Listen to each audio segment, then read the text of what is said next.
ইউরোপীয় union EU ৭টি দেশকে নিরাপদ দেশের তালিকায় অন্তর্ভুক্ত করেছে।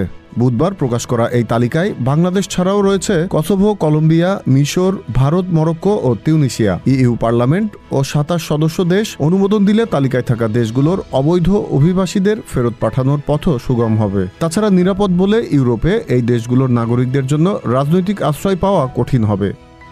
তবে ইইউ এর এই পদক্ষেপের সমালোচনা করেছে মানবাধিকার সংগঠনগুলো। এর ফলে জোরালো ভিত্তি নেই এমন অনেক আশ্রয় প্রার্থীর আবেদন নাকচ হয়ে যাবে বলে ধারণা করা হয়। ইইউ এর অভিবাসন বিষয়ক কমিশনার ম্যাগনাস ব্রুনার বলেছেন, অনেক সদস্য রাষ্ট্রই আশ্রয় আবেদন জটের সম্মুখীন হচ্ছে, তাই আশ্রয়ের বিষয়ে দ্রুত সিদ্ধান্ত গ্রহণের জন্য এই উদ্যোগ অপরিহার্য ছিল। তবে এমন নিরাপদ পরিবেশে যদি পতিত ফ্যাসিস্টরা অবাধ বিচরণের মাধ্যমে আবারও ফ্যাসিজম প্রতিষ্ঠা করে রাষ্ট্রকে সাধারণ মানুষের জন্য অনিরাপদ করে তুলতে না পারে, সেদিকেও সজাগ দৃষ্টি রাখতে হবে সংশ্লিষ্টদের। Z news, Dhaka.